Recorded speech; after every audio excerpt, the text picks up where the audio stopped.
de diseño geométrico que está dando la división de vías. Es la sesión número 7, que corresponde al diseño geométrico de casos especiales, intersecciones y vías urbanas.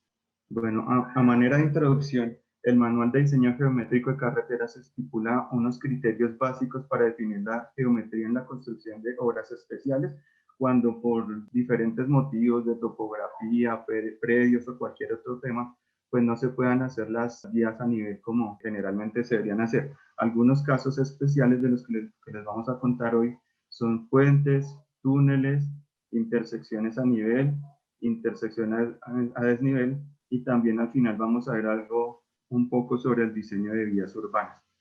Listo, entonces iniciando con el diseño geométrico de puentes. A manera de que lo tengan presente, yo les voy a contar el tema de diseño geométrico de estas obras especiales. Nada de diseños geotécnicos de puentes, túneles, ni diseños estructurales de los puentes. Les voy a hablar únicamente de la parte del diseño geométrico de estas obras especiales. Entonces, hablando del caso de puentes, este tipo de estructuras puede ser requerido en los siguientes casos. Primero, por cruces hídricos en donde los caudales de diseño no permitan el uso de obras de drenaje típicas, cuando se tienen galios grandes.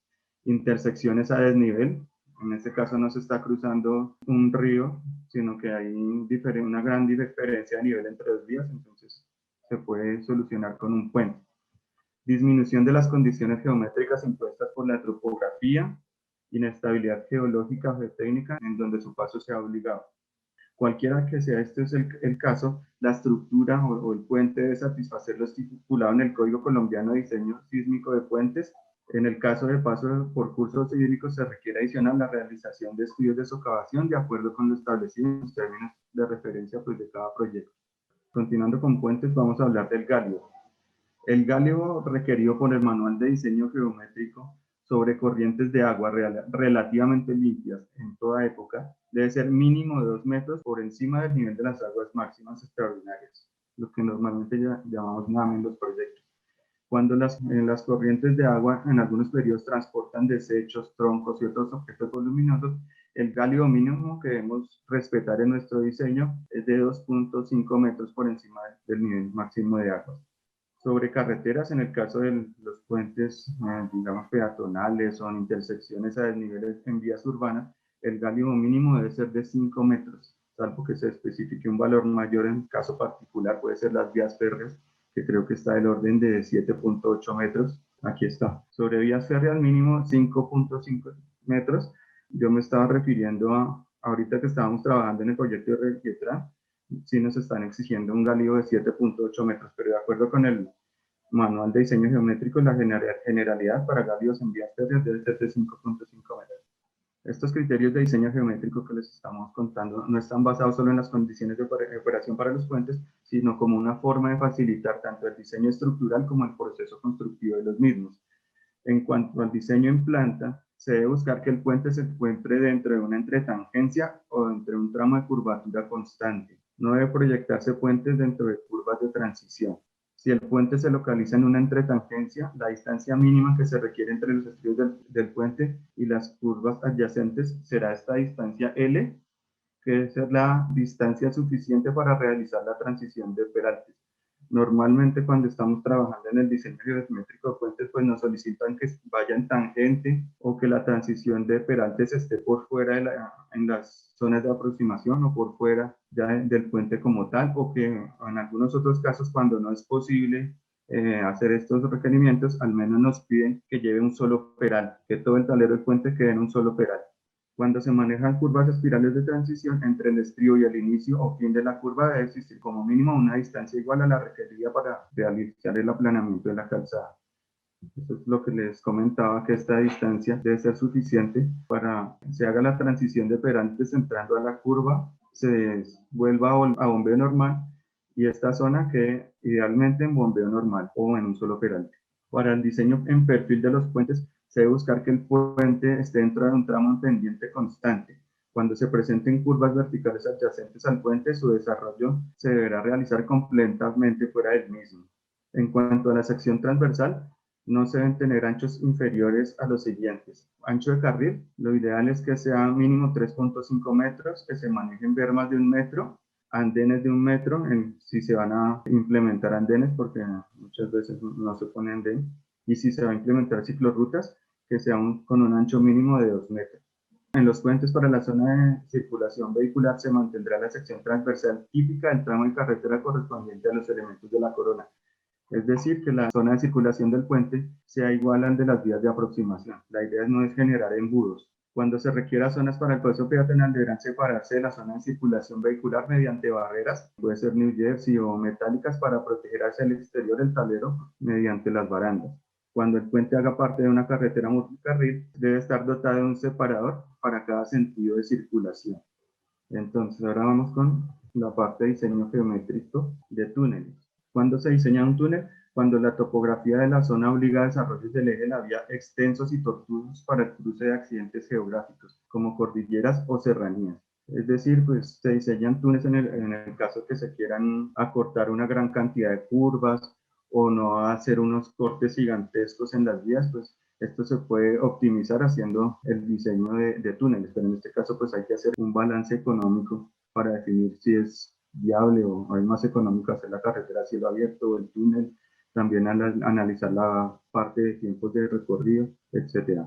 Bueno, como generalidades, un túnel es una cavidad subterránea o subacuática que como solución vial implica una operación vehicular a cielo cerrado. Los sentidos de circulación. El diseño del túnel implica la definición de una geometría y cantidad de galerías acorde con las coordinaciones particulares del proyecto, lo cual dependerá adicionalmente de la disponibilidad económica y tecnológica presente.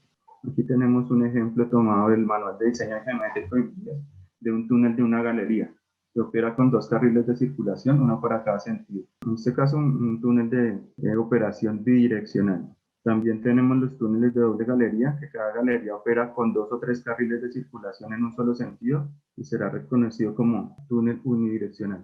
Bueno, velocidad de diseño para los túneles. Pues en cuanto a diseño geométrico, la idea es que tanto los puentes como los túneles conserven o garanticen los mismos parámetros de la vía adyacente, tramo de vía en ejecución, a la vía a la que pertenecen.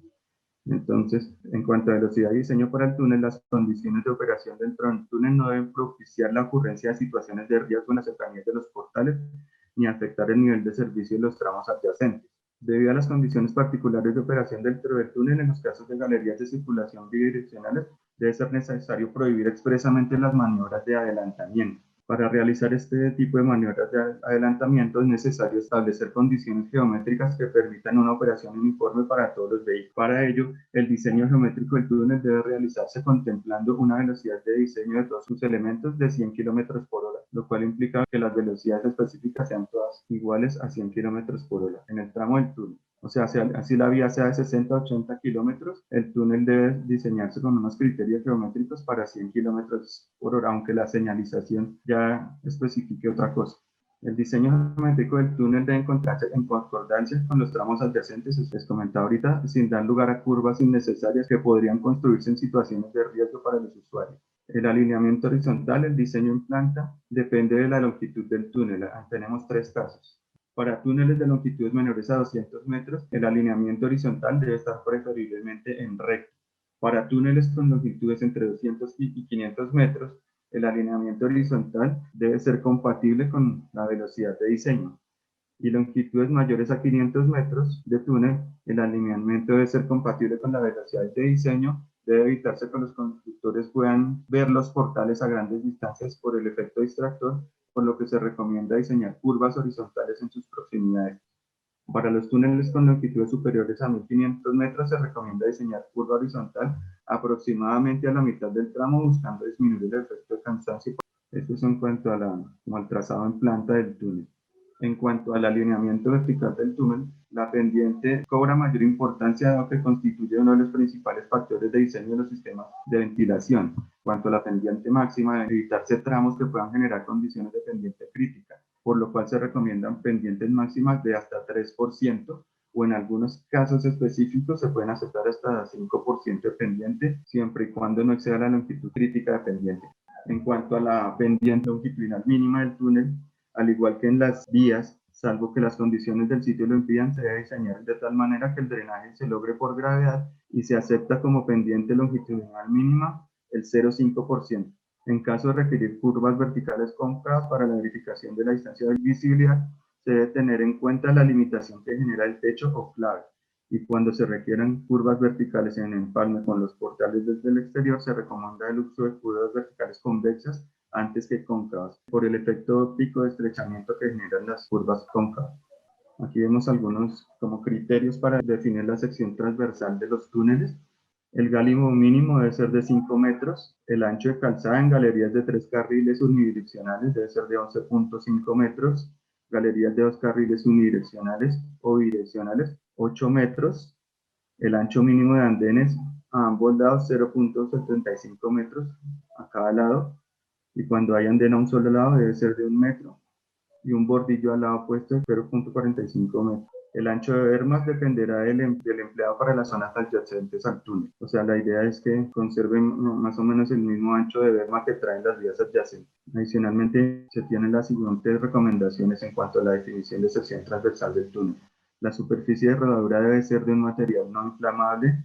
Se debe buscar al máximo mantener el mismo tipo de sección en toda la longitud del túnel, excepto en zonas donde se requiera bahías de estacionamiento o instalaciones especiales. Bajo ninguna circunstancia se permitirá la disminución de la sección transversal, si esta genera incumplimiento de las dimensiones mínimas estipuladas por la operación. En los criterios de diseño también se definen algunos elementos complementarios en el diseño de túneles. La localización de estos elementos no podrá generar afectación al área requerida para operación. Estos elementos como bahías de estacionamiento, que su finalidad es permitir el estacionamiento de vehículos con fallas mecánicas. Su ancho mínimo debe ser de 4 metros, longitud mínima de 40 metros y separación máxima en galerías bidireccionales, 1000 metros alternadas, o en galerías unidireccionales, 1000 metros al lado derecho. Los nichos de auxilio son excavaciones menores localizadas cada 200 metros provistas de teléfonos de emergencia conectados con el centro de control para solicitar ayuda. Nichos de escaleras se emplean para túneles largos en los que la evacuación se realiza por conductos separados de un túnel principal. Centro de control es el medio para la operación y supervisión del túnel y debe recibir toda la información de servicio y emergencia. También debe contar con áreas destinadas para la atención de primeros auxilios y disponer de vehículos y equipo de rescate. Deben ser instalados todos los equipos requeridos para el monitoreo de las condiciones internas de operación de los túneles. Para el caso de la señalización vertical y horizontal, deberá satisfacer lo estipulado en el Manual de Dispositivos para la Regulación de Tránsito, Calles y Carreteras de Colombia. Listo, entonces ahora miramos la parte de diseño geométrico de intersecciones a nivel y a desnivel. Como introducción, la solución de una intersección vial depende de factores asociados a la topografía del sitio, a las características geométricas de las carreteras que se cruzan y a las condiciones de su flujo vehicular. El diseño de estas intersecciones pues dependerá de la creatividad y el buen juicio de los ingenieros que las diseñan, y pues la idea es que cumplan todos los movimientos y giros para los cuales se requiere su diseño. Aquí hay un procedimiento general. Primero se realiza un estudio de tránsito de la intersección, análisis de la situación existente utilizando, si se requiere, programas de computadora apropiados. Segundo, se hace una formulación de alternativas. En los proyectos que hemos participado, en algunas ocasiones por cada intersección se hacen 2, 3 alternativas, y en conjunto con el cliente se hacen unas matrices multicriterio para definir cuál es la más apropiada, económica y que cumple con todos los giros y movimientos requeridos. Tercero, selección de alternativa más conveniente. Y cuarto, diseño definitivo de la solución adoptada. Como criterios generales tenemos la priorización de los movimientos. Esto obliga a limitar los movimientos secundarios con señales adecuadas. Segundo, consistencia de los volúmenes de tránsito. La mejor solución es la más consistente entre el tamaño de la alternativa y la magnitud de los volúmenes de tránsito que circulan por cada uno de sus elementos. Siguiente, sencillez y claridad. Las intersecciones que se presten a que los conductores duden son inconvenientes.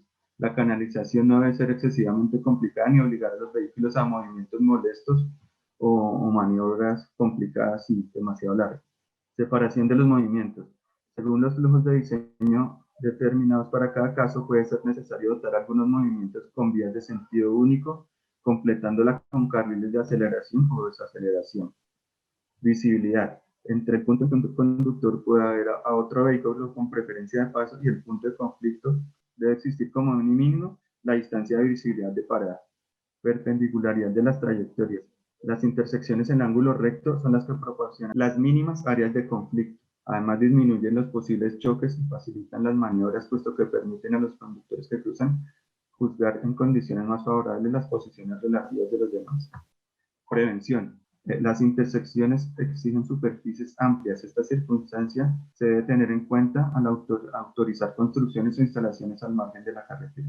Pues ya hablando del dimensionamiento preliminar de las intersecciones, primero debe haber un estudio de volúmenes de tránsito. Su propósito es estimar los volúmenes de tránsito futuros. Luego, dependiendo de las categorías de la vía que se cruzan, del espaciamiento de intersecciones y de la magnitud de los volúmenes de tránsito y de las condiciones topográficas, se seleccionan los tipos de intersecciones más convenientes que correspondan a la alternativa de solución. Las dimensiones preliminares de los diferentes elementos de la intersección se determinan utilizando criterios generales de capacidad por carril, según el tipo de carretera, longitudes mínimas de intercruzamiento, número de carriles en las zonas de intercruzamiento, balances de carriles y necesidad o no de carriles de cambio de velocidad, que son los carriles de aceleración y desaceleración. Otro criterio, la aplicación de una metodología que permita calificar las alternativas y seleccionar entre ellas la más conveniente, usando matrices multicriterio para evaluar y definir las diferentes alternativas de intersección. Ya para el diseño definitivo tenemos estos criterios. Los volúmenes de tránsito de diseño se deben proyectar a 10 y 20 años y corresponder a los periodos horarios de máxima demanda. Los análisis operacionales, capacidad, nivel de servicio, área de entrecruzamiento, etcétera, se deben realizar preferiblemente con los criterios consignados en el Manual de Capacidad de Estados Unidos de América. Aquí ya vamos a mirar como el tipo de intersecciones a nivel. Primero vienen las intersecciones sin canalizar. Aquí tenemos un ejemplo de intersección en T o Y, que es la que viene el conductor por su vía. Antes de incorporarse a la vía con la que se intersecta, debe hacer pare y esperar a que pueda ingresar de manera segura a esta vía. Aquí tenemos un esquema de una intersección igual sin canalizar en cruz o en X. El principio es el mismo, los conductores vienen por su vía principal y deben hacer pare para esperar que puedan ingresar de manera segura a la vía con la que se intersectan o quieren conducirse ahora. Para estas intersecciones a nivel sin canalizar tenemos unos criterios básicos también que se definen con el Manual de Diseño Geométrico INVIAS 2008. Son los siguientes: el ángulo de entrada debe estar comprendido entre 60 y 90 grados. El radio mínimo de las curvas debe corresponder al radio mínimo de giro del vehículo de diseño seleccionado. La pendiente longitudinal de las calzadas que confluyen debe ser en lo posible menor de 4% para facilitar el arranque de los vehículos que acceden a la calzada principal. Salvo que la intersección se encuentre en terreno plano, se debe diseñar en la calzada secundaria una curva vertical cuyo PTB coincida con el borde de la calzada principal y de longitud superior a 30 metros. La intersección debe satisfacer la distancia de visibilidad de cruce. Como para explicar ese criterio de la curva vertical, tenemos estas dos vías que se intersectan. Si el terreno es plano, no hay problema, no hay que diseñar curvas verticales. Pero si esta vía va a entrar a esta intersección, viene con una pendiente fuerte, la idea es que en este punto se diseñe una curva vertical de longitud mínima 30 para que el carro pueda entrar de una manera cómoda, no se pegue al hacer el giro en esta intersección. Listo, ahora continuamos con intersecciones a nivel canalizadas.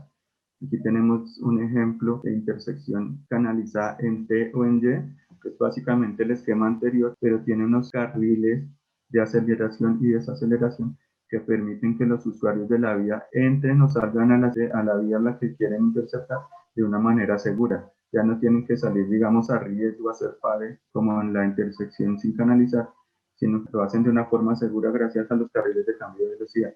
Aquí tenemos el esquema de una intersección en T o Y con separador central, el esquema de una intersección a nivel canalizada en cruz o en X.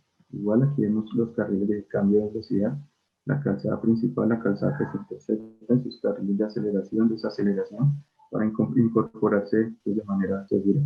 Igual que la anterior, interseccionada a nivel canalizada, pero esta tiene separador central y giro izquierdo.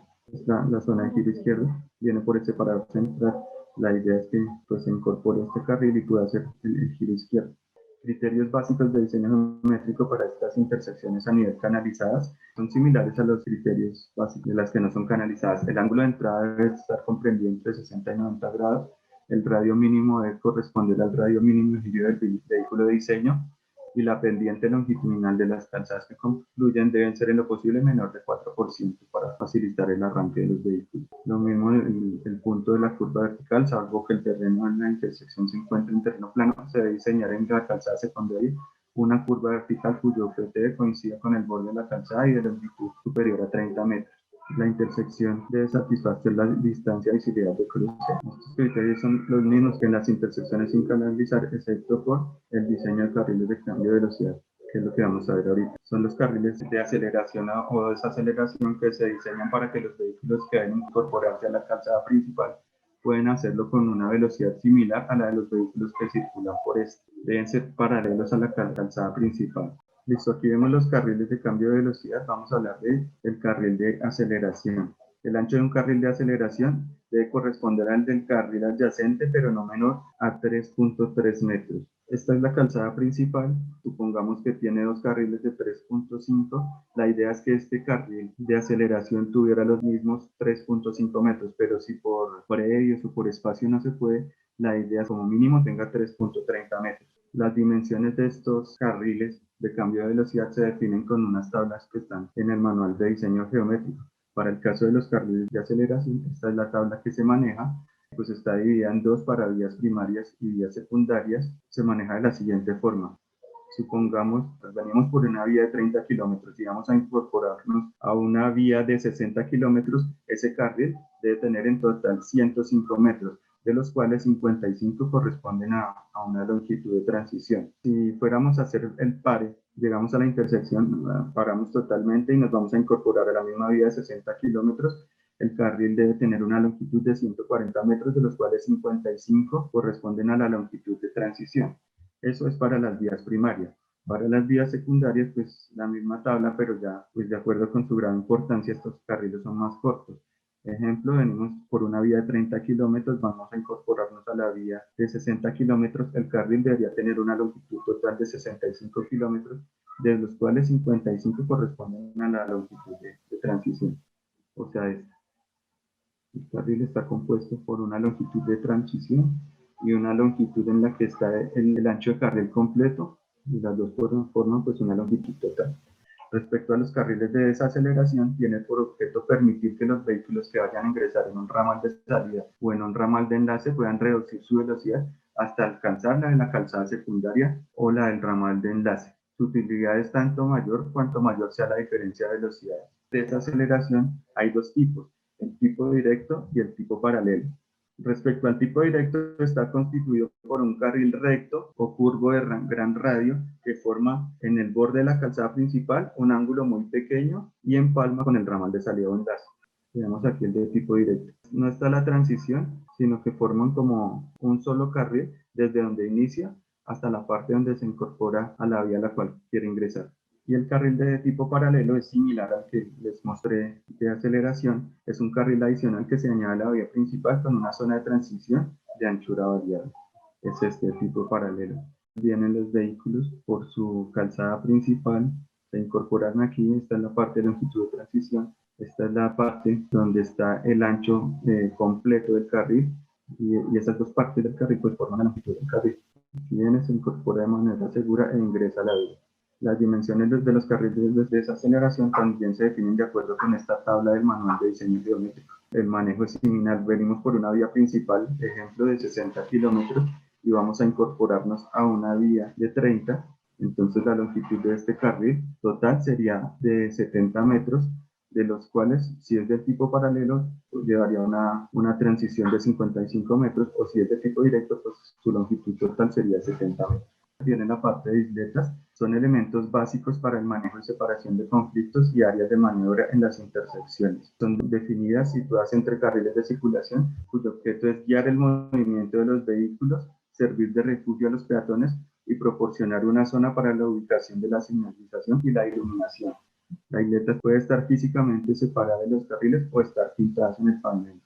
Respecto a las isletas direccionales, son de forma triangular, sirven de guía al conductor a lo largo de la intersección, indicando la ruta a seguir. Deben ser lo suficientemente grandes para llamar la atención de los conductores y deben tener una superficie mínima de 4.5 metros cuadrados preferiblemente, preferiblemente 7 metros cuadrados. A su vez, los triángulos deben tener un lado mínimo de 2 metros con 40 centímetros y preferiblemente de 3 metros con 60 centímetros. Aquí tenemos el esquema de las isletas direccionales. Esta es la isleta sin berma y esta es la isleta con berma. Ahora vienen las isletas separadoras. Tienen forma de lágrima y se usan principalmente en las cercanías de las intersecciones en carreteras no divididas. No deben tener una longitud mínima de 30 metros y preferiblemente de 100 metros o más, sobre todo cuando sirven a su vez para la introducción de un carril de giro. Aquí tenemos el esquema, el ejemplo de una isleta separadora. Aquí ya vienen como las dimensiones de las isletas y estos ramales de enlace. Este es un ramal de salida o entrada de la intersección, está la isleta, y vamos a hablar de este ramal de salida o de entrada. Sus dimensiones también se definen de acuerdo a una tabla del manual de diseño geométrico, que es esta. Las dimensiones de este carril están en función de este radio interior del carril.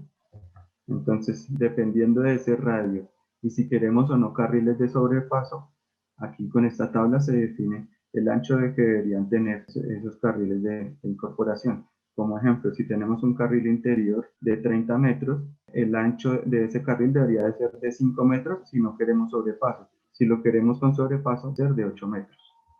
Otro ejemplo de intersección a nivel canalizada, los carriles de giro izquierdo. Este es como el ejemplo que vemos en las intersecciones con separador. Vienen aquí los vehículos por su vía principal y se diseña este carril de giro izquierdo para que el vehículo se incorpore y si hay semáforo o no hay semáforo, espera y hace el giro izquierdo pues, de una manera segura. Las longitudes de estos carriles se definen de igual forma con una tabla del manual de diseño geométrico. Aquí vemos que está compuesto por dos longitudes, que esta es como la transición, L2, y L1 es la longitud total. Entonces, dependiendo de la velocidad de diseño, se definen las dimensiones de estos carriles. Ya para el diseño de zonas o vías urbanas también se maneja este criterio de abertura del separador central. Debe tener una longitud mínima de 12 metros. Aquí vemos el ancho de la calzada que cruza, pero la idea es que estas aberturas en el separador central sean de 12 metros. Debe ser por lo menos igual al ancho de la calzada que cruza y en ningún caso menor de 12 metros de ancho. Si la calzada que cruza no tiene bermas, la abertura del separador central será igual al ancho del pavimento más 2 metros con 50 centímetros. Pasamos a la parte de glorietas. Aquí tenemos el esquema de los elementos básicos de una glorieta. Un ejemplo de una glorieta típica a nivel. Esta ya tiene como una parte a desnivel. Más ejemplos de glorietas. Ya vamos a ver la parte de la definición de criterios de diseño. Entonces, los accesos que a ella confluyen se comunican mediante un anillo en el cual la circulación se efectúa alrededor de una isleta central. Es como la concepción básica de una glorieta. Dentro de los criterios básicos de diseño se tiene el estudio de ingeniería de tránsito. Se requiere previa elaboración de estos estudios en lo pertinente a la capacidad de la glorieta y específicamente en el dimensionamiento de las secciones de entrecruzamiento, se puede atender al siguiente procedimiento. Primero, estudio de ingeniería de tránsito. Se propone una longitud de la sección de entrecruzamiento compatible con la geometría de la solución. Segundo, se determina la capacidad de cada sección de entrecruzamiento propuesta. Y tercero, se compara dicha capacidad con el volumen de demanda de entrecruzamiento. Para el cálculo de la capacidad de la sección de entrecruzamiento, se utiliza la expresión propuesta por Wardrop, que son estas fórmulas. Estas están en el manual de diseño geométrico. Esta tabla también está en el manual de diseño geométrico y es como la que se usa para definir los criterios de diseño mínimos que debe cumplir una glorieta, entre los cuales tenemos el diámetro mínimo de la isla central, que debe tener una magnitud mínima de 25 metros, un diámetro mínimo del círculo inscrito de 50 metros, la relación W sobre L, que es el entrecruzamiento, debe estar entre 25 y 0.4. El ancho de sección de entrecruzamiento máximo 15 metros y los radios de entrada y salida de la glorieta deben ser 30 el de entrada y 40 el de salida. Respecto a los ángulos de entrada y salida, el de entrada debe ser 60 grados y el de salida 30 grados. En cuanto a las isletas direccionales, el dimensionamiento es consecuencia de la geometría de la solución. Sin embargo, debe respetar el área mínima. Los ramales de entrada y salida, en el caso de las glorietas, el radio interior mínimo es de 30. Hasta aquí vendría como la parte del dimensionamiento geométrico de las glorietas. Pues básicamente, como les comento, ya nos basamos en estos criterios del diseño geométrico. Se hace un planteamiento que cumpla con todos estos criterios de diseño Ya la parte de tránsito hace como una modelación, unos análisis para verificar que esta geometría que se definió cumpla con la capacidad y niveles de servicio requeridos en el proyecto. Que, bueno, creo que iban en temas de intersecciones nivel y a nivel, creo que en los temas de antecedentes siempre lo que decía ahorita hablando y repito esa parte, es clave la interacción acá, en primera instancia para el dimensionamiento geométrico, la interacción con el área de tráfico y la determinación de la necesidad que tengo que resolver. Y a medida que uno empieza a evaluar el tráfico y tengo dos volúmenes, dos vías que se cruzan, cuánto es el tráfico de la hora de máxima demanda del ramal 1 y el ramal 2, y empieza uno como a evaluar en ciclos, comienzo con una intersección con un pare, el pare ya no me sirve, paso un semáforo, no me sirve el semáforo, y empiezo a crecer hasta que yo pueda obtener para el horizonte de diseño, y no solo para el año base, sino si este es un proyecto que está previsto para 30 años, se hace la proyección a 30 años y con la hora de máxima demanda en esa proyección dice, no, puedo llegar a tener un nivel de servicio C y D con esta solución. Entonces, creo que hablando pasado, la última que hay de nivel, que es una glorieta, donde las glorietas pues, se pueden tener sin estar semaforizadas o semaforizadas. Y cuando ya vemos que las intersecciones no funcionan a nivel, porque los niveles de servicio para el horizonte ya superan o son más bajos que niveles de servicio de pasando a niveles de servicio de IF, donde se aumentan las demoras y se reducen las velocidades, tenemos que pasar a intersecciones ya a desnivel. Entonces aquí hay una intersección tipo diamante.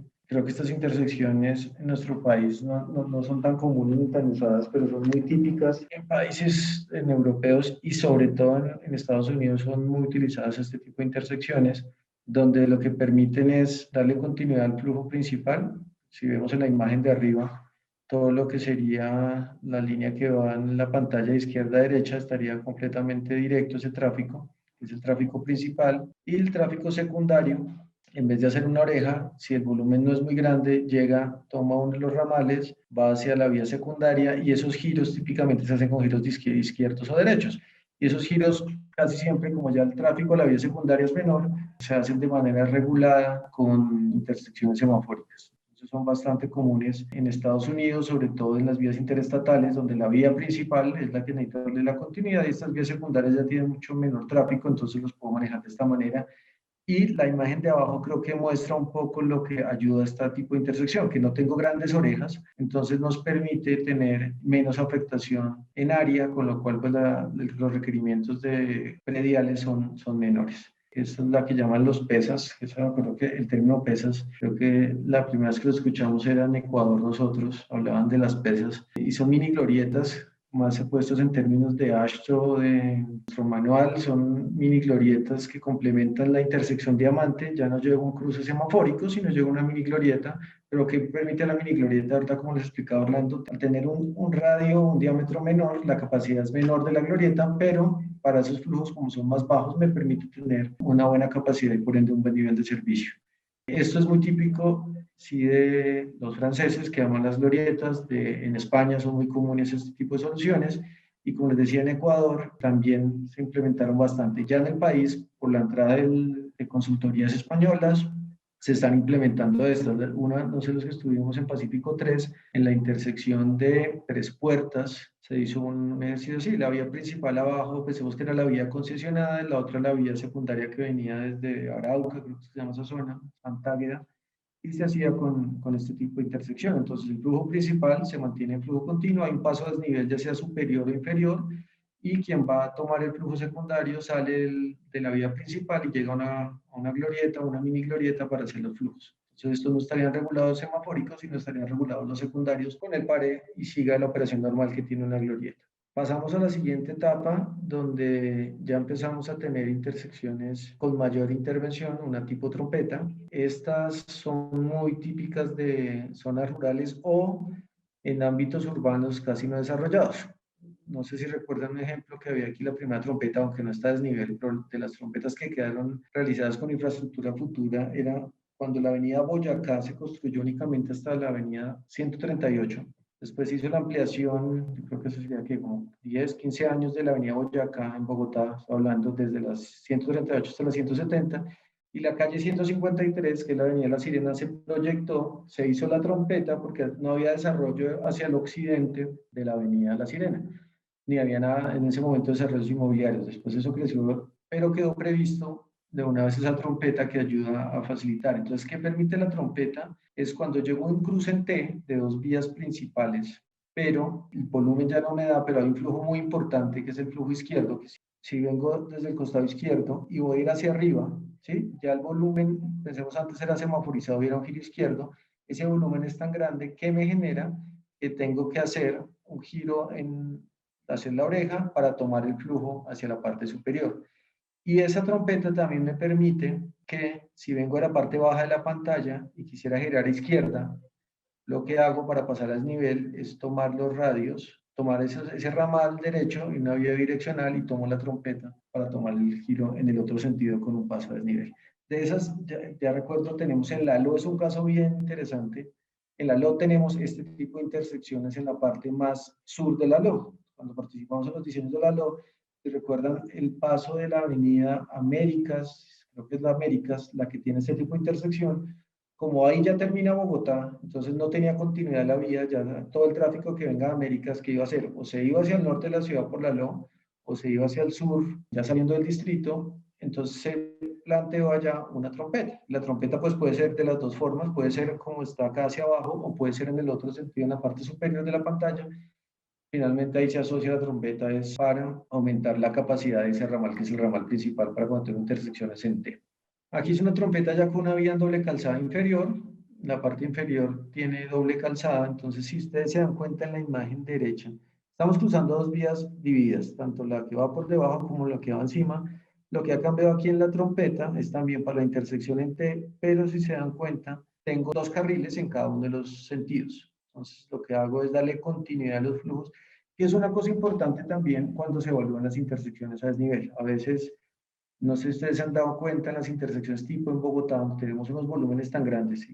En el caso de la autopista norte, yo creo que gran parte del bajo nivel de servicio de la autopista norte pues está asociado a gran volumen que hay en la ciudad, pero también que en todas las intersecciones las salidas no le dan continuidad al flujo. Si ustedes miran la salida que tiene, por ejemplo, la 134 en el sentido sur-norte, salen los carriles de la autopista y se forma esa cola tan larga es porque ese ramal de salida solo tiene un carril y ese carril es insuficiente para el volumen que se requiere. Entonces, muchas veces lo que se requiere en este tipo de intersecciones y lo que estamos viendo acá es que esos volúmenes tengan el número de carriles suficientes para suplir la demanda de tráfico. Entonces, eso es lo que estamos viendo acá respecto a la otra. Aquí antes teníamos vía 2 y 1, aquí es 2, 2, entonces por eso en cada uno de los carriles se tienen 2 y 2 carriles. Aquí es importante también mirar la longitud entre cruzamiento y que el carril de aceleración y desaceleración sean suficientes para hacer la transición, porque aquí ya va a estar no únicamente entra el vehículo haciendo la oreja y va a entrar a la vía principal, sino van a entrar dos carriles, entonces necesitamos una longitud suficiente de transición para que los dos vehículos se puedan incorporar primero de 2 a 1 y esos pues, vehículos se puedan incorporar a la vía principal. Por eso hay segmentos también, aquí en Colombia eso no es muy común, porque a veces la limitación de recursos para la infraestructura no lo hacen así, pero en Estados Unidos, por ejemplo, ustedes ven qué pasa, ese ramal de la oreja que va a entrar a la vía principal, ese de ahí, que es el escenario ideal, como el volumen es importante, ese carril de incorporación es bastante extenso hacia la parte de arriba. Pensemos que arriba es el norte está, pensemos que ahí. Entonces, ahí se tendrían durante un buen segmento no solo dos carriles, sino 4 carriles paralelos que permiten aumentar la capacidad y que los vehículos se vayan incorporando y de esta forma ya de una manera adecuada la intersección casi entre a flujo libre sobre la vía secundaria y la incorporación ya entre los dos vehículos se ve de manera organizada y no se sature, que es lo que nos pasa acá, que las orejas llega el vehículo y ya no tiene cómo entrar a la vía porque es tanto el volumen de la vía principal que no tiene la infraestructura. Entonces aquí ya pasamos a una trompeta en carreteras divididas en ambos sentidos. Aquí ya pasamos a trébol en carreteras no divididas, y el trébol es porque pues, se asocia en serio a la figura del trébol completo. Hay tréboles que pueden ser, lo decimos coloquialmente, de solo 2 de las hojas, 3 de las hojas o al final 4 de las hojas. Eso dependerá de los flujos a resolver, porque hay casos en los cuales hay flujos que no se requieren resolver. Este es un trébol completo, que es como la intersección más típica que tenemos nosotros en Colombia, es la que más desarrollamos, pero vuelvo al caso de Bogotá, en momentos en los cuales ya el volumen es tan grande, se vuelve insuficiente. Y se vuelve insuficiente en esa zona donde ustedes ven donde está marcado que dice sección de entrecruzamiento, que es también la situación. ¿Y qué es lo que pasa? Cuando el volumen es tan grande, y uno de los casos creo que más típicos es el de la intersección de la calle 100 con autopista norte.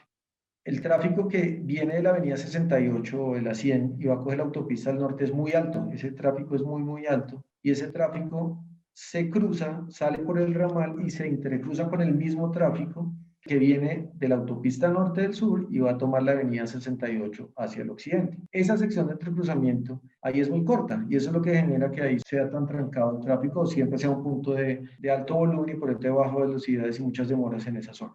Entonces, eso para resolverlo ahorita vamos a ver cómo se pueden ir resolviendo, pero estas intersecciones sí son bastante prácticas cuando tengo cruces en una T completa en volúmenes pues que son importantes, pero no tan altos como los volúmenes de Bogotá y permiten suplir una demanda de una intersección de estas consideraciones. Entonces aquí tenemos, en el trébol hago todo lo que serían giros, el giro directo izquierdo se convierte en la orejita, que ya no es un giro izquierdo, sino le voy dando la vuelta para poderme hacer el giro en la oreja. O sea, quien viene de la pantalla del costado derecho, pensémoslo, y quiere ir hacia abajo, que sería un giro izquierdo si lo hiciéramos en un semáforo, no lo hace así, sino lo hace por la oreja. Lo hace por la orejita de arriba. Viene de ahí, toma la oreja y va hacia abajo. Que si lo hiciera de manera directa, lo haría con un giro izquierdo. Y eso es para suplir eso. Y ya los lazos que tenemos en las partes exteriores es para los giros derechos. Quien viene de donde está el mouse y va hacia arriba, entonces lo hace por un lazo directo independiente. Entonces ahí están resueltos los tráficos de manera directa. Cuando ya la evaluación de tráfico nos dice, o la evaluación de la simulación nos dice que esta sección de entrecruzamiento es insuficiente, tendremos que pasar a buscar cómo resolver el ramal en la siguiente, que es en la misma intersección para carreteras divididas, que tengo doble carril. Entonces, aquí adicionalmente, como vengo en dos carriles, si tengo dos carriles en las vías principales, lo que quiere decir 2 o 3 o 4, es que los volúmenes son bastante altos. A más carriles, pues tengo un mayor volumen. Entonces, eso genera que esta sección de entrecruzamiento aún sea más generosa. Entonces, eso es lo que se tiene que calcular para poder suplir de manera adecuada el movimiento y se tiene que calcular adecuadamente, como digo, esa sección de entrecruzamiento.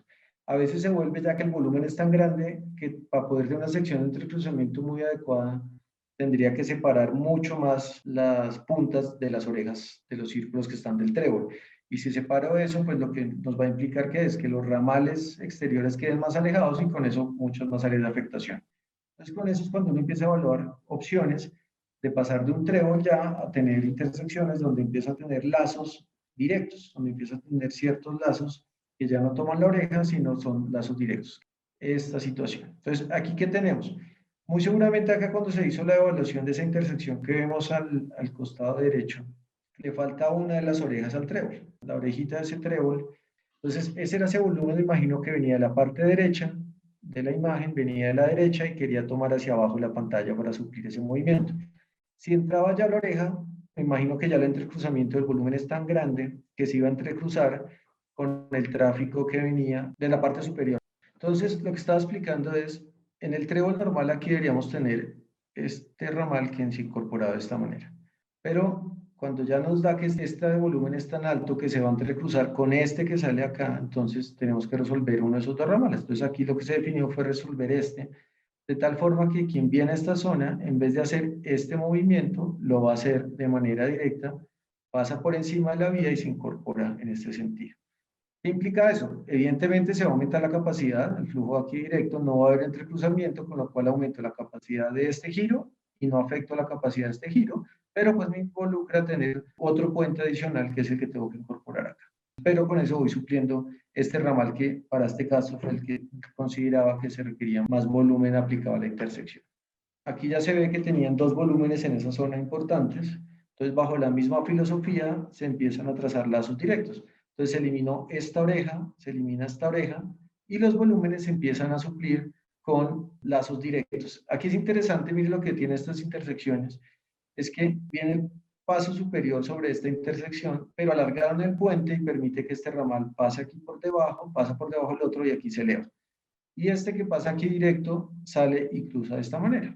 ¿Qué tiene ventaja esto? Que todos estos puntos, aquí hay una estructura, aquí hay una estructura, aquí hay una estructura, aquí hay una estructura, siempre voy a tener los movimientos trabajando a flujo libre, no van a estar trabajando con entrecruzamiento, sino cada uno de los lazos va a estar trabajando a flujo libre, con lo cual lo que estoy entregando es más capacidad a la intersección y al ramal. Entonces aquí tenemos dos ramales que están subiendo en el trébol. Y este ya es como el escenario final de lazos direccionales como muy recogidos, donde ven que todos los movimientos van directos. O sea, ya no tengo ninguna oreja en esto, así, sino todos van directos. Entonces, este que está haciendo esto, antes ¿qué hacía? Antes venía por acá, hacia la oreja y se incorporaba acá. Ahora lo que va a hacer es que pasa acá y sale directo, no se entrecruza con ninguno y se incorpora acá. Pasa de esta manera, toma este punto y se incorpora de esa manera. Este sale acá en el costado derecho, se incorpora de esta forma. De igual forma, este pasa acá. Pero ¿esto qué implica? Aquí esto es una intersección que básicamente son solo estructuras, son solo puentes en todos estos puntos. Entonces, estas intersecciones son muy típicas cuando las interestatales llegan a las zonas urbanas en los Estados Unidos, donde vemos este tipo de intersecciones con muchos lazos donde todos quedan totalmente independientes. Y este también es con lazos independientes, pero un poco más directos. Si se dan cuenta, no dan tanta vuelta, pero aquí, ¿cuál creen que sería el efecto versus la anterior, versus esta intersección, como la ven acá, con lazos más largos? Esta tiene lazos más cortos, pero si tengo más lazos más cortos, ¿cuál creen que es la implicación para esto, desde el punto de vista de ingeniería? Bueno, la implicación es cuál. Si yo tengo más cortos estos ramales directos, si ven en este punto es la explicación. Aquí lo estamos viendo en planta, pero esto que nos va a generar acá, que vamos a tener bastantes niveles, o sea que esto aquí, si se dan cuenta, esto está en un nivel, este de acá, este otro ramal pasa a otro nivel, esta está pasando a otro nivel y este otro nivel. Debo tener acá 1, 2, 3, como 4 cotas. Entonces va a tener como 4 niveles en ese punto y esa es la implicación. Entonces ahí es donde tiene que uno evaluar económicamente y técnicamente qué es más factible. Para el tráfico es mucho más rápido hacer esto, pero pues tengo una infraestructura con las pendientes mayores y con unas pilas más altas, entonces ahí no tendrá que hacer un balance de cuál es la mejor solución técnico-económica para estos lados. Entonces, si se dan cuenta, la filosofía de la intersección siempre tiene que ir ligada al tema de tráfico. El tráfico es el que nos va a regir hasta dónde llego de estas intersecciones. Para poder suplir, la idea es que todos esos ramales, cada uno de esos ramales en la evolución de tráfico, me den un nivel de servicio adecuado en la estimación. Esto era lo que estábamos mirando acá en esquemas de intersecciones frecuentes, los diseños básicos, esto es lo que estábamos hablando ahorita. Saco los diagramas de flujos vehiculares, hago el dibujo de lo que tengo. Tengo los flujos a resolver y se toman qué puntos. Composición vehicular, todo eso lo vuelvo de vehículos equivalentes. Hago el cálculo de la hora de máxima demanda, que eso es importante, determinar cuál es la hora de la máxima demanda. Y vengo otra vez al ejemplo de Bogotá, que creo que es el más tangible para todos. Si yo cojo y calculo por TPD, que es el tráfico promedio diario, y me da que en la vía, en un ramal, pasan 24.000 vehículos y lo divido por 24 horas, eso quiere decir que pasan 1.000 vehículos la hora. Pero la realidad del comportamiento del tráfico es que no es así, no es de esa manera, porque se conforma, se distribuye pues, de acuerdo a las horas que conocemos típicamente como las horas pico, y en esas horas es donde tenemos que evaluar cuál es el tráfico de esa hora y con ese poder dimensionar adecuadamente la infraestructura para que no nos quede corte. Entonces, lo que uno siempre evalúa para este tipo de intersecciones es eso, hora de máxima demanda, y con eso se hacen las evaluaciones y los cálculos. En Bogotá, más o menos las horas de máxima demanda de los últimos estudios que hicimos nos daban como desde las 6:15 de la mañana, creo que era como hasta las 7:15 y como 5:30, 6:30, 4:30, 5:30, no recuerdo muy bien, pero esos son de los temas importantes. En el periodo de más o menos de 6 a 8 de la mañana y en la tarde es más o menos en el 5 a 7 de la noche. Bueno, después vienen los criterios básicos, carriles de cambio de velocidad y cuánto es el segmento central del enlace. Y ahí es importante, y eso lo vemos en las tablas de diseño geométrico, no es lo mismo venir de una vía a 100 kilómetros por hora y voy a ir a una secundaria 30 que venir de una de 70 a pasar a una de 60. Eso está determinado y por eso se requieren unos carriles de aceleración y desaceleración para que de acuerdo a la velocidad del origen y la velocidad del destino, se tenga una longitud adecuada para hacer la transición de velocidad y ese cambio de velocidad. Aquí ya tenemos este cuadro. Esta es la velocidad que le voy a colocar a la velocidad de destino, velocidad específica de origen, y esta es velocidad en el ramal, me imagino, y la velocidad que tengo que implementar en el ramal. O sea, ¿qué velocidad le puedo dar al ramal? La máxima o la mínima que le puedo estar implementando en el ramal. Entonces, esos son de los puntos que tenemos que tener en cuenta. No puedo ir a una velocidad de 100, paso a un ramal y la pongo a 120, y después pongo en la de llegada a 80. Tiene que haber una coherencia de acuerdo a estos valores. Bueno, aquí está lo que estábamos hablando. Esto es bastante teórico. Aquí hay unos volúmenes teóricos del entrecruzamiento y cuánto sería la longitud mínima de entrecruzamiento. Pero esto, pues ahorita tenemos todas las herramientas para hacer micromodelaciones y a partir de esas micromodelaciones realmente verificar esto.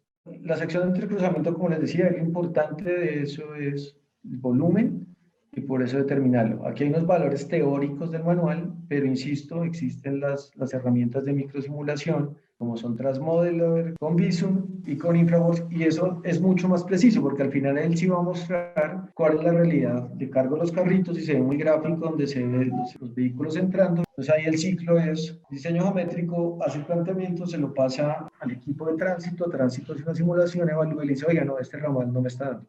Ajústelo y ahí se va haciendo el ciclo para tener un adecuado nivel de servicio y poderlo calcular. Aquí están unas tablas de equivalencia para hacer la transformación a vehículos equivalentes. Entonces, de acuerdo al tamaño que me ocupa el vehículo, de acuerdo a su especificación, todos se vuelven vehículos equivalentes, como similar a lo que hace uno algo en el diseño de pavimentos, donde saco ejes equivalentes de 8.2 toneladas, aquí saco volúmenes de tráfico equivalentes y con eso estandarizo más o menos los vehículos para con eso se cargan los volúmenes y poder hacer las simulaciones. Aquí pues es el cálculo teórico del número de carriles que yo requeriría para la sección de entrecruzamiento, que es otro tema importante. Yo puedo mejorar la sección de entrecruzamiento aumentando carriles. Eso fue lo que se hizo también en la autopista, o sea, le aumentaban carriles hacia el estribo del puente. Entonces, entre más ancho sea la sección, pues mayor capacidad le doy dando a la sección de entrecruzamiento. Pero hay momentos, como digo, cuál es el volumen es tan alto que ya no se lo puedo resolver con un número de carriles, ni aumentando la longitud del entrecruzamiento, sino que tengo que pasar a resolverlo con otro tipo de intersección. Pasos a desnivel para peatones. Esto es un cálculo bastante teórico y ahorita que lo vimos en los proyectos de Bogotá, esto es muy aplicado a vías rurales. Es donde nos dice pues cuál es la capacidad que puede tener un paso inferior y un paso superior en número de peatones por hora por metro de ancho, cuánto me da de capacidad, cuál es el ancho mínimo recomendable. Estos hicimos bastante en Ruta del Sol, que tenemos pasos no solo en las vías rurales para peatones, en vez de hacer un puente peatonal en las vías rurales, para que la gente lo use más, lo que se hace son pasos inferiores, donde la gente pasa por un box culver por debajo de la vía principal.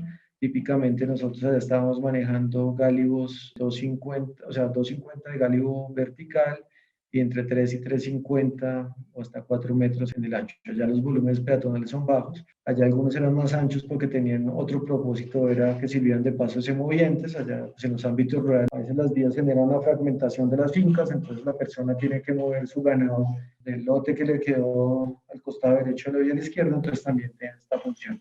Cuando pasamos a ámbitos urbanos, realmente esta determinación ya se vuelve, toca hacer unos análisis un poco más especializados, ya no quedar este análisis teóricos, y esas fueron las evaluaciones que hicimos en los proyectos en el distrito, donde se hacían distintos análisis para poder determinar cuál era el ancho específico que requería un puente peatonal. En Bogotá, si ustedes tienen presente, nuestros puentes peatonales de la tipología de los metálicos de acceso a las estaciones Transmilenio, corríjanme, son de 2.40 metros de ancho libre, ¿no? Creo que son el tipo del puente peatonal, creo que es de 240 o 250 de ancho libre entre las barandas para circulación. No obstante, inicialmente cuando las troncales eran las primeras troncales, esto funcionaba bastante bien. Pero pues ustedes pueden ver lo que pasa en unos puentes de la autopista norte, bueno, los que calculamos para la 13 con los volúmenes que tienen esperados en la 13, de la 26, que hay algunos también, sobre todo en esa zona donde quedan en la zona de los ministerios, la zona del CAN, donde en la hora pico el puente pues no da abasto. Entonces ya tienen que hacerse análisis adicionales en Bogotá y adicionalmente acá vienen otros actores, como son los biciusuarios, y pues Bogotá es un referente, como ustedes saben, a nivel de la cantidad de gente que se moviliza en bicicleta, y pues también se tiene que dar una infraestructura que les permita tener de manera adecuada los cruces independientes sobre la infraestructura vial. Entonces, de los requerimientos que nos hacían, por ejemplo, y pues me parece que en algunos casos eran bastante razonables, era tener puentes independientes que le permiten también al biciusuario, creo que eso es ahí uno interesante en la NQS, donde al lado donde se hizo el deprimido a 94, aquí hay un puente, que la rampa es un puente que permitiría, hoy está restringido, pero permitiría que la gente pueda subir en la bicicleta sin descenderse. Eso a veces buscan algunos sitios donde tengo ciclorrutas que tienen tanta continuidad y tanto volumen que a veces sí es mucho mejor que el biciusuario no se baje su bicicleta si no tuviera una continuidad, pero que tenga una independencia con el peatón. No sé si conocen la ciclorruta que viene bordeando, eso es el canal, ese es el canal Salitre. Cuando cruzamos la avenida 68, que es un puente en un arco que tiene un atirantado metálico ahí al lado de eso, que queda ahí capaz de la Floresta y como del Home Center, de la 80 con 68, ahí viene el canal Salitre. Ustedes no sé si han visto ahí en la hora pico, son ciclas y ciclas y ciclas y ciclas impresionante. Y además la gente llega al puente y se tiene que bajar. Entonces ahí lo que se debería evaluar es la posibilidad de aumentar el ancho del puente o crear otro puente independiente, uno para peatones y uno con un volumen de ciclistas para dimensionar la capacidad del puente. La filosofía termina siendo muy similares. En vez de contar carros, voy a suplir una necesidad de ciclistas o en otra peatones y con eso un dimensionamiento, aquí del número, llamémoslo, de carriles de bicicleta o el ancho efectivo para que los peatones puedan circular con un nivel de servicio adecuado. Es como la misma filosofía que se tiene a nivel de diseño. Insisto, en los ámbitos rurales es mucho más sencillo porque los peatones son muy puntuales los que pasan. Sí, la experiencia que nos quedó a nosotros de Ruta del Sol es que es mucho más práctico y mucho más eficiente para el peatón y para que lo usen tener pasos inferiores peatonales. O sea, que la gente pase por debajo de la vía con un box, la gente lo usa más. Los puentes peatonales también hay un tema cultural. Si en Bogotá, que tantos años llevamos, ahí donde hay gente que uno ve que se cruza la NQS por debajo, no usa el puente peatonal, en los ámbitos rurales se vuelve más difícil. Entonces, cuando tienen el box y no tienen que subir escaleras o no tienen que subir rampas y pasan mucho más sencillo, son de mayor uso. Entonces, creo que para ámbitos rurales es recomendable la implementación de eso. No hay tanto problema en Bogotá. A veces también tener esos pasos inferiores por temas de seguridad a veces no son tan recomendables. Entonces, creo que en rurales es muy útil eso y en Bogotá, pues el tema de los peatonales, aunque aquí pues se han podido dar cuenta que hay mucha política ya de igualar, entonces que no haya tanto puente peatonal, sino que los cruces fueran muchos con semáforos, pero pues yo creo que hay que hacer un balance para el tipo de vía. Hay vías que se pueden con semáforos, como es la séptima, pero hay vías como la 13, como la LO, como la Boyacá, como la NQS, pues que sí necesita que los peatones, los vehículos y biciusuarios estén de manera independiente. Bueno, esto ya es como las imágenes de cómo se ubica el acceso, las rampas, desde el punto de vista de accesibilidad al medio físico y para personas con discapacidad y unos requerimientos de las rampas que tienen que tener unas pendientes máximas. Aquí en Bogotá creo que están entre el 8 y el 10%.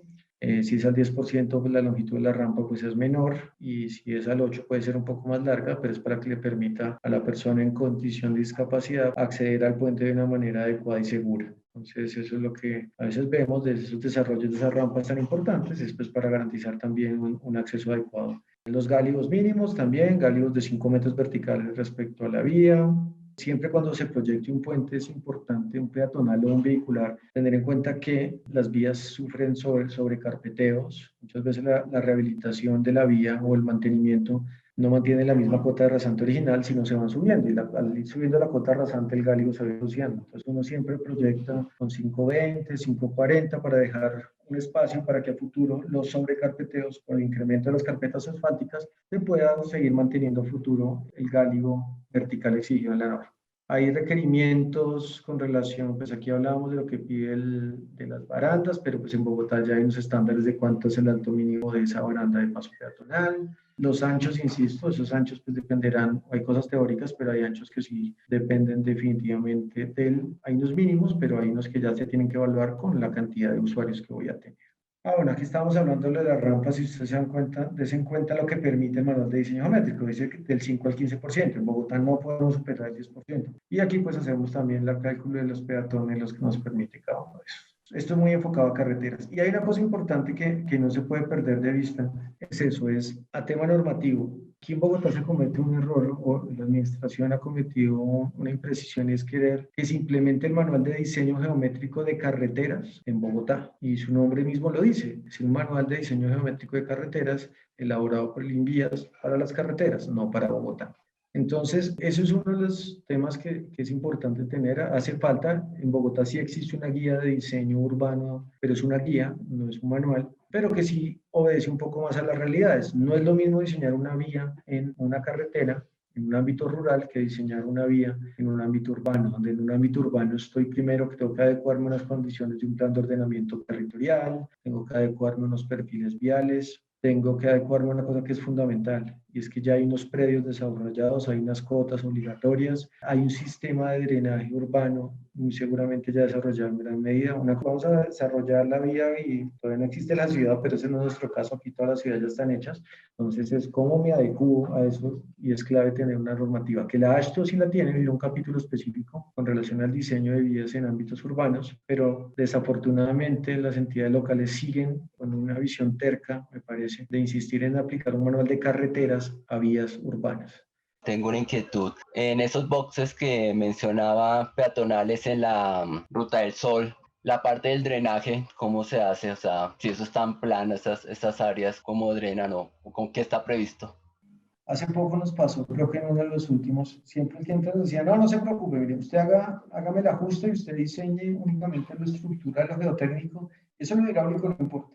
Cuando empezamos a mirar, y allá, ¿qué pasa? Los niveles suben, cuando está, si usted ve seco, y cuando estamos en épocas de verano, pues esa llanura no se ve seco, pero cuando llueve el agua, pues ¿qué es lo que va a pasar? Si sube el nivel y lo deja a una cota muy baja, pues se vuelve, el box peatonal se vuelve un box hidráulico, porque el agua va a subir. Entonces, lo que se ha hecho es definir cuál es el nivel de la lámina, y a esa cota estaríamos colocando el nivel de la losa inferior del box. Se hace la evaluación para que el box no se le vaya a entrar el agua, ¿sí? O sea, para que no vaya a tener esa condición. Entonces, eso es lo que se hace, se define la cota, se evalúa hidráulicamente cuál es la cota del nivel de inundación, y ahí se pone la cota inferior. Entonces, tocará hacer un relleno. Se puede implicar que tengo un relleno debajo del box para subir el box un poco más, y sobre eso irá la vía principal.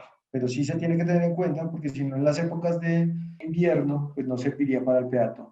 En los pasaganados sí se tomó otra determinación, y es en los pasaganados sí no se hizo ese tipo de precisiones, ni en los pasos de fauna, porque al final la discusión y lo que se analizó es que si el área alrededor, estábamos en unos lotes y el ganado, y esa zona está inundada, pues el ganado muy seguramente no estaría pasando en esos puntos. Entonces, en esas zonas, más que son mucho más rurales, porque estos pasos, muchos están asociados en pasos poblados. Entonces, en los otros sí lo que se tenía era, en eso sí se permitía, se dejaba una cota de terreno, y cuando suba el nivel, pues en esa época no estará pasando ese movimiento por la zona. Pero sí se tiene en cuenta el nivel de inundación para proyectar la cota inferior.